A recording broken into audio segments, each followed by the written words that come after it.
When we discussed how we are going to run this event and how we are going to present what we want to present, I thought, why shouldn't we stay on stage as an avatar and have a presentation like this instead of live? But the moment, to be honest, I said this, I thought already that is probably overdone and too much. This is digitalization for the sake of digitalization. But let me also say, nowadays, a lot of things at Falke are around digitalization, or to improve our processes, our turnover, our communication with the help of digitalization.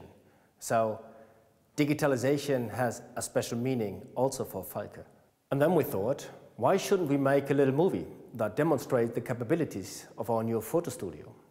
The studio we implemented just to make sure that we have enough contents and quality contents to drive digitalization for us in the future. Having said that, not only a video of me, of course, but mainly of marketing and our designers explaining what they thought about creating the Autumn-Winter collection 2019, what they thought about the styles, the colors, whatsoever. In this way, we create footage we can use then everywhere, where you can inform yourself about Falke, Burlington and Esprit. We can use it for our B2B sell-in and our B2C sell-out. 2018 was the year of the extreme. World politics never felt so close, so tough. A lot of things moved in the last year. I cannot say everything was positive, what happened last year, because it was not everything positive. On the other hand, a lot of good things happened in 2018. A fact is, politics influenced the business world a lot. Trade wars and other global crises influenced material cost, exchange rate, and that was significant. Falke lost at least 1 million turnover just because of the move of the exchange rates. And another extreme was the climate. We had a very long and cold winter, followed up by a very hot and endless summer. This resulted in low traffic during the winter time and even less traffic during the summertime. So our dealers suffered a lot.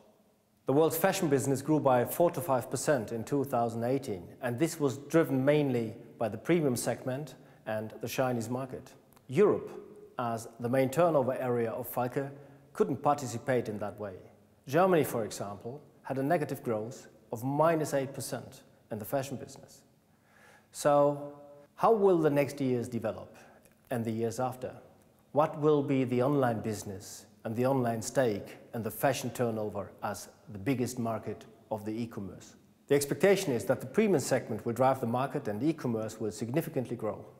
And USA will have the biggest positive shift in that. When it comes to the online development, McKinsey expects that China will grow the most until 2022 and beyond. But also Europe and USA will show significant growth in the online area. So, as a conclusion, we have no choice. We have to develop our e-commerce and we have to develop our digital capabilities to deal with that.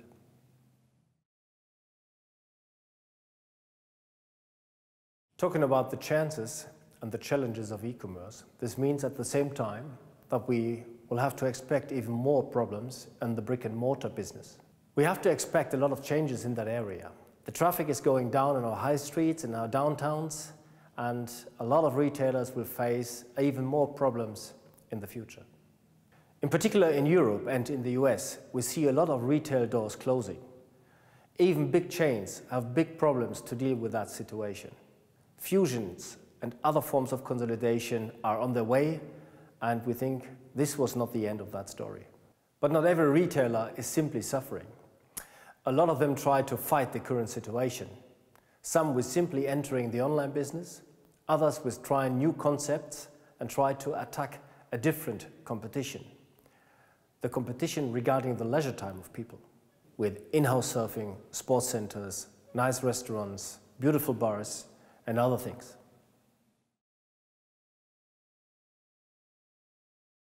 The Falke year also had its ups and downs. We're happy to say that we opened our retail store number 81 with our Chinese partner in Shanghai, and we also opened shortly before in Lyon in France our outlet store number 16 in Europe. A monobrand retail business is for sure a risky strategy, and you need to have a lot of competency to do that. Happily, we have the right partners in Russia and China to develop that business because we see a lot of potential in these markets. In other areas and other countries, we are more or less driven by the wholesale business. But nevertheless, in all markets, we need to develop our digital competencies. This means we need to help our partners with their online businesses, and we need to support the main pure players around the globe. Talking again about e-commerce at this point in time, it's necessary to mention that aside of the fact that we were not able to grow with the wholesale business, we had a very successful year with our own e-commerce business. Here we grew stronger than planned, and we could balance what we lost in the so-called traditional business.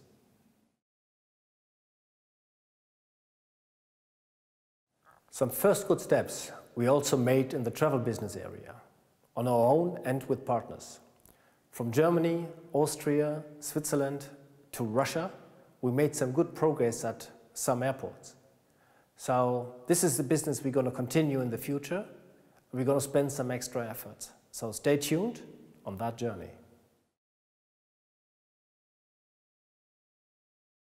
Talking about brands, I'd like to highlight that, in particular in Burlington, we achieved our plans. And for Esprit, I'm happy to announce that after tough negotiation, we were able to prolong the license for another 5 years, and we are on track with the turnover. Having said that, that means we couldn't generate the growth with Falke as planned.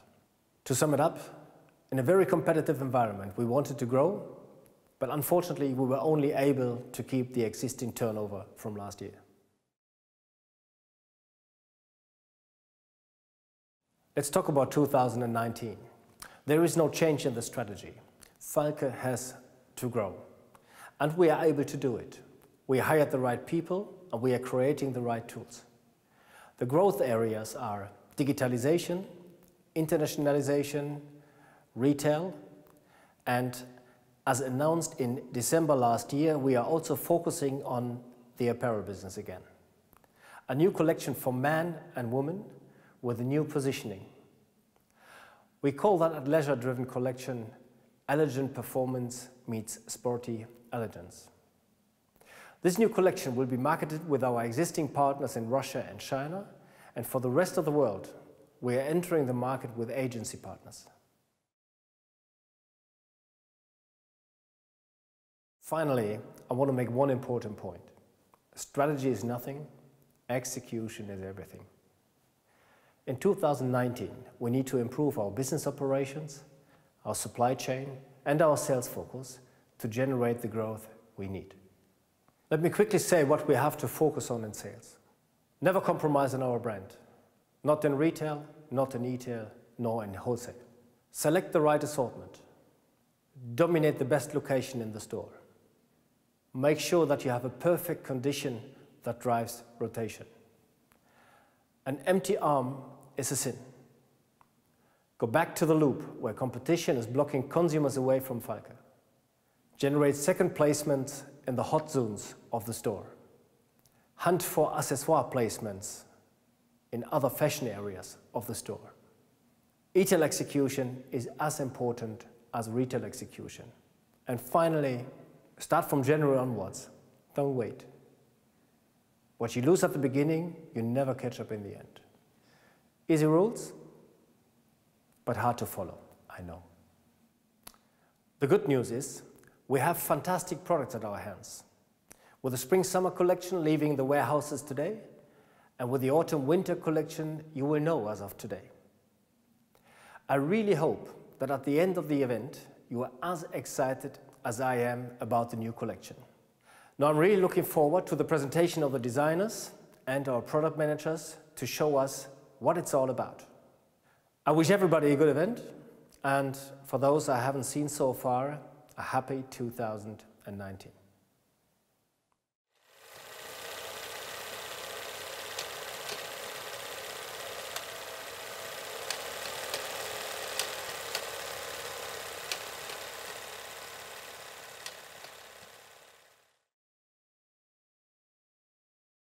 So, welcome in Düsseldorf via Schmallenberg.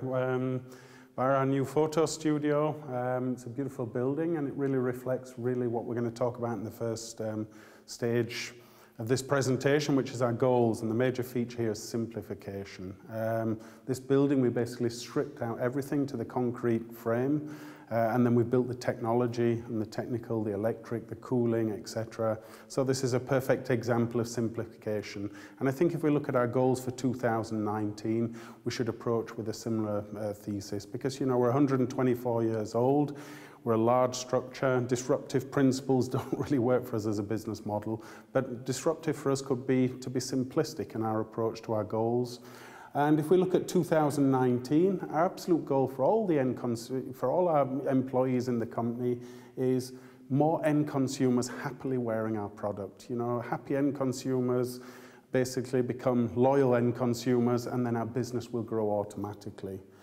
We've also got to increase the awareness, not only with end consumers, but also with B2B partners of each of our brands, and the potentials and the USPs of each brand. And we've got to grow in volume first and then value.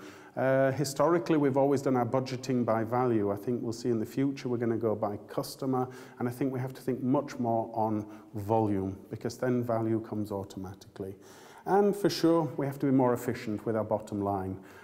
This just doesn't mean saving money for the sake of saving money. It just means using our money more efficiently and more focused. And then driving results. And finally, perhaps the most important one as well, in hard times, we've got to have passion for our brands and a passion for success. So please absorb all the positive energy that's generated today by the design, the marketing, and the sales, heads of sales, and let's really drive our business through passion.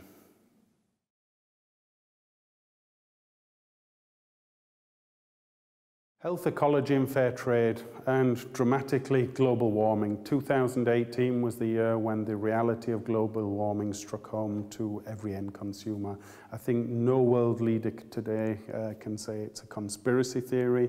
The impacts were dramatic through 2018, and already at the beginning of this year we're seeing the impacts. I think any of us with kids have to take that seriously, because the next generations are really going to have to live with these impacts.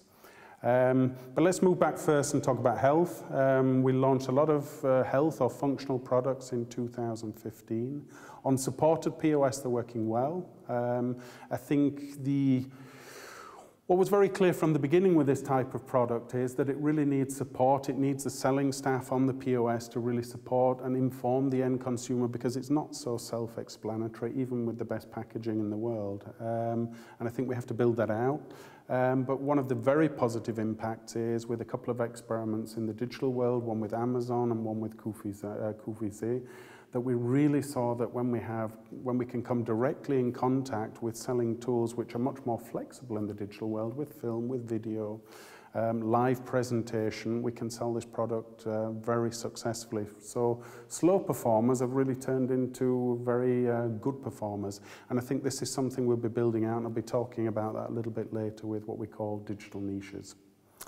But the changing weather dynamics are having a real impact on our business. I think the traffic dynamic that we've talked about several years is further accentuated with the impacts of weather. People, you know, if the weather's warm, they don't really go out and buy winter product. And when it's cold, at the beginning of a summer season, they're not going out and buying summer product. If you look outside today here in Schmallenberg, winter's definitely arrived. We've got snow. It's January, but the winter started basically 2.5 months late. These are trends, you know, weather trends that we're seeing repeatedly, and I don't think they're going to get better. I think they're going to get worse. We do have one positive, factor in our favor. Most fashion companies, clothing companies, apparel companies have a 20-80 breakdown, 20%, NOS basics, 80% fashion. We have quite the opposite. We have 80%, NOS and basics and 20% seasonal product. Our product stays on the space without markdown, so we just have to communicate, work with our customers to really get them to understand that they have a very usable tool with our brands to really extend the selling period and match with the weather trends, because theoretically I think ours is a very commodity-driven product which is very impacted by weather, and we have a very clear answer, but it needs communication, massaging with our customers to really understand this potential, and that's really your work. The other major factor which is quite interesting is there's a strong demand coming from customers and end consumers for more transparency in the supply chain. When you look at what's happened in the world in the last couple of years, you can understand why when you looked at what happened with the factories in Bangladesh, etc. And people are more concerned, and quite rightfully, when you think about global warming. Falke as a group, I think we're very reliable.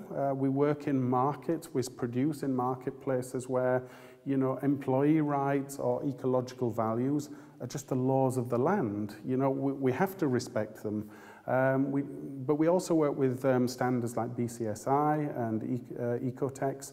But I think then we have to communicate that. That's maybe where, as a company, we've been very, very reluctant to give this information out, and the end consumer and our partners are demanding this. So we have a good balance in this sense, but we just have to learn to communicate it. I think this year we've renegotiated the Esprit contract very successfully. But one of the key factors there was the code of conduct, where we've realized that the significance of this is very important. And I think we've got to build up this management system internally so we can communicate that very honestly and openly to our partners and end consumers.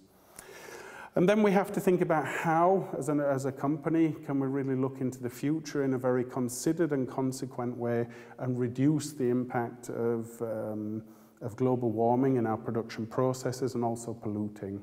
But we've already got some exciting projects in way, and I think we have to further extend those. But that's exciting, and particularly, like I said, if we think about the next generations, we are a responsible company, and I think it's our responsibility to take that further. So I've got a couple of examples of ones that we'll see impacting through 2019. For sure, these aren't the total or the absolute. We'll be working on this continuously in the future. But one of the first is very simply, you know, we're selling more product online. If you look at the product here, we don't need a hook to hang on a hook, because in reality, this product is delivered flat. So for next year, we'll be looking at reducing or completely eliminating the delivery of online product with a plastic hook, which is a first step. I mean, obviously our goal is no plastic on our product, but that takes some time. We did start a project in 2017, which was executed in 2018. That's the first line with no plastic in the packaging. That's the ESS product. It's made from recycled paper. You know, the hook is replaced by, you know, packaging which has it built the possibility to hang on a second hook without plastic. Obviously, we're going to look at line for line how we build that out, because to change that means the whole way we package the product changes. But that will be a process that we'll take over the next few years very seriously and impact line for line. And then we come to one of my favorites, is we started again this in 2017. We're seeing the first results from prototyping through 2018, and we'll be producing in 2019. We have a huge amount of dummies, feet that we produce in plastic. This is the prototype for the new generation. This is made from recycled plastic, 100% recycled. It's got logoing, which will also be on the top of the product to be interchangeable, so we'll be reducing the amount of complexity by over 70% in the company, just by being able to use the same feet but changing logoing in a very pragmatic way. The product dramatically is 60% lighter and 30% cheaper, so we have a huge impact on first cost, but also then on the shipping costs as well. So it makes it a much more practical and usable solution for the future. And these are the kind of projects, you know, when we talked about efficiency and ways of cutting costs at the beginning of the presentation today, there can be very positive impacts which have win-win scenarios. So as I said, this is the beginning. We've got some very clear projects through 2019, but this is the beginning of a long journey to become more sustainable, and a more responsible company, and communicating that to our end consumers. Digitalization, perhaps the single most dramatic change to our business in the last 10 to 15 years. It's definitely offering some challenges to the organization, but it also gives some incredible opportunities if we're clever and intelligent and utilize them. So let's look at what we want to achieve with digitalization through 2019. Our e-com, falke.com, burlington.de, very successful the last couple of years. We want to go further with that, but we're very aware of, well, we can't sit back, we've got to keep improving. So we want to make significant changes to the navigation, search, video embedding, for instance. Julie and her team have got a very clear strategy of how they want to achieve this, and they'll be executing very proactively through 2019. Then we come to the most important for 2019 is e-tail. That's our pure player business. I call this Amazonization because in reality, Amazon is the biggest online search machine for product in the world. And to be honest with you, we can't sidetrack Amazon. But to be honest with you, Amazon's got a bit of a bad reputation, which is not necessarily fair. Amazon's not interested in price dumping. Amazon is interested in the highest maximum retail price. They want to optimize their revenues as well. The negative side is when we've got people on the outside who keep playing with price and doing dumping, then for sure we're going to have an impact because Amazon's algorithms react. And we've got a new specialist on board, Sir Guy Val, who's going to be helping us really optimize this business. But we've got to be realistic. We've got to optimize the content. We've got a clear goal of what we want to achieve now. And with the new studio, we'll definitely be executing that. We've got to make some improvements to the PIM structure. It's got to be better structured and more user-friendly to utilize and deliver the content. And of course, in the studio, we'll be developing more photo and video material. We've been very successful in the second half of 2018 and we'll be going further. We'll already be looking for a second photographer to start as quickly as possible in 2019. Then we come to new media, social relevance, social selling, which is a new phenomenon, and Facebook analytics. We've had some very successful campaigns just before Christmas. With Burlington, we had our most successful video ever with 1.1 million unique views with an invest of €3,000. And with Falke, with an influencer in the UK, we achieved a figure of 1.7 unique views on Instagram with a short film about styling with an investment of €1,000. So that shows an incredible potential and return investment with influencers of various types, and we'll be investing heavily there. Facebook analytics is something new that we've really been following through the second half of 2018. Historically, we've tended to, with our e-com business, look at Google Analytics, and therefore social media got quite a low rating. The negative side of Google Analytics, it's last click based. With Facebook Analytics, it tracks the journey in the web of the end consumer from first click onwards. And then we really see, a more realistic journey for an end consumer that, from first, second, third, fourth, fifth, sixth, contact to actually buying. And then we get a very different view of the potential of social media. B2B, I call that first stop service center. It could be one stop service center, but I think that would be too dramatic. Although I have to say, guys, I think this is a tool that in certain channels we're utilizing well. In others, I think we've got a big, big potential.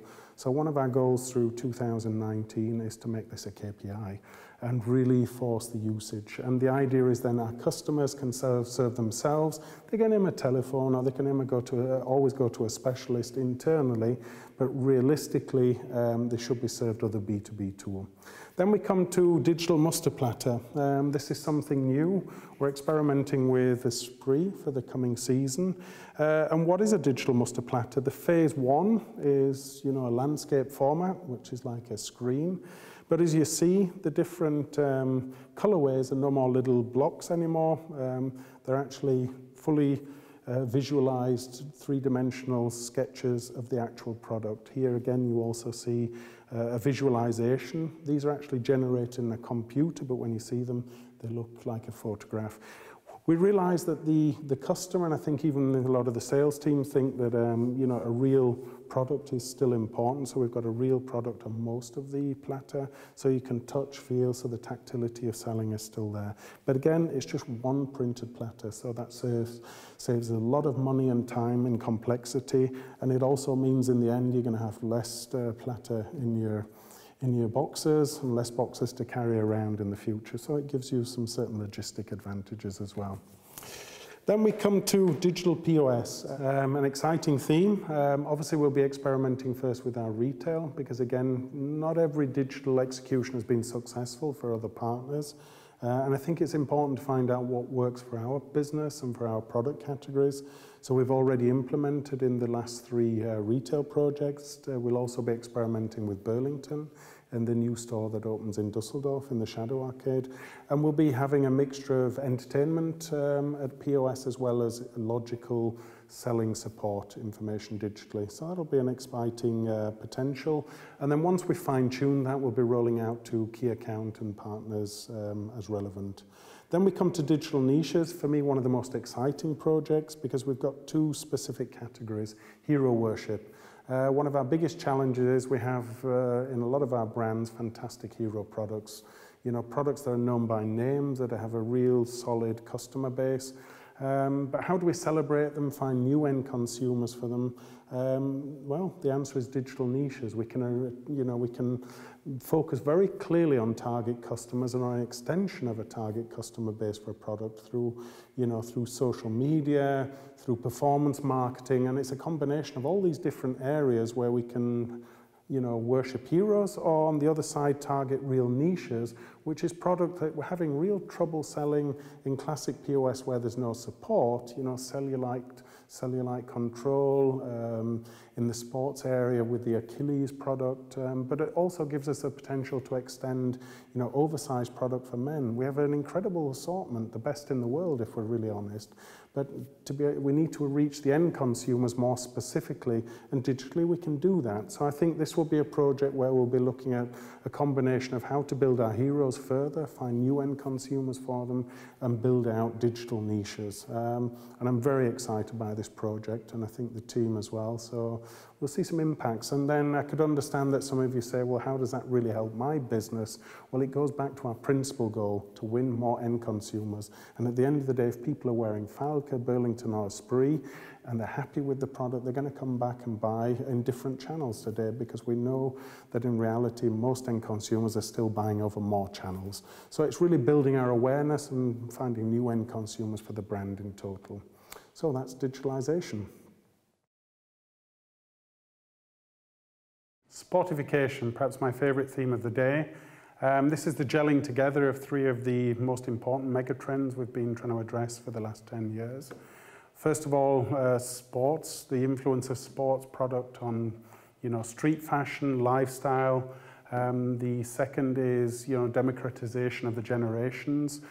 Today, the classic socio-demographic barriers between different generations simply don't exist. You can be equally as fashionable whether you're 60, 30 or 10. And I think that's a major factor on fashion today. And that is a representation of casualization, which is we see in the results of our product with these new heroes have developed very quickly, which are very much more a casual orientation. How are we going to progress that through into 2019 is under the label of sportification. First of all, we're going to celebrate those heroes. We've got several new heroes in this area. We've got the Cool Kick series, we've got Breeze, Cool 24/7. We've got the growth and the importance of categories like sneakers and visibles. That's going to go further and further, particularly with global warming. So we've got to celebrate these products, but we also have to find a higher image level as well, because obviously we're distributing these over our classic channels. So I think an important factor for the development of sportification is to find new POS and second placement, perhaps sometimes in more relevant younger generations, different casual, maybe fashion and departments and existing customers, and maybe new distribution over street lifestyle culture. And perhaps the most significant for the brand as a whole, the brand Falke, is the fusion of ESS apparel and Falke fashion under one umbrella, and that's a very sportive inspired fashion lifestyle optic for both men and women, which is new for us, which offers huge potential, and it's a perfect symbiosis with our legwear. So we've got a huge potential there. Dina's going to be doing a speech later on to present that, and I look forward to that. You'll certainly know there's a lot of passion behind this fusion of the 2 areas. And last but not least, we have to reach new end consumers. I think we've got the new hero products, but we also need to communicate and find a new generation. And we're in finalization of 2 very large collabs, not necessarily with products we'll be selling through our own channels, but to build the image of the brand. The first one of those is with Burlington, with Palace Skateboards. It's one of the biggest brands in the casual sportswear area. We'll be doing a special project with them, which will be starting in spring. But the idea is to become a partner with them over more seasons. The 2 owners are absolutely Burlington die-hard fans. They've got one of the coolest skate brands in the world. They've just opened a new store in Paris, and they'll be opening a new one in Tokyo, as well as New York, Los Angeles and London. And the second partnership will be with High Snobriety, which for most of you should know, or hopefully know, and after this Tagung hopefully you're going to check out and find out who they are, is one of the biggest young fashion media portals in the world. And David, the owner, he's sold his fashion store, which was Soto in Berlin, and is now building under the label High Snobriety, an online store. And we will be one of the exclusive partners for legwear, which gives us a huge potential to be associated with extreme young high fashion brands with a media reach which is, from our perspective, fantastic. So we've got an exciting year under sportification. I look forward to the progression, but I think it's important for you guys to go out and address. We've also got to go out and find new POS. It's not always easy to start new business, but it's super important and very important for the strategy of the company, just as it's important for the legwear sales teams to tell the story about how we're developing Falke fashion for the future, because it's part of the total communication of the Falke brand. So have fun and let's get sporty. Iconification. This is one of the mega trends which has been growing in momentum. Many end consumers, particularly premium end consumers, are tired of the speed of the marketplace, and they're looking for iconic brands with iconic products, which suits our portfolio, but in particular Falke, where we really have an iconic brand, we have iconic values, and we have iconic heroes. And I think now is the time to start celebrating those. We're 124 years old this year. Next year is a big birthday party, and I think it's a very good way to start building into that year.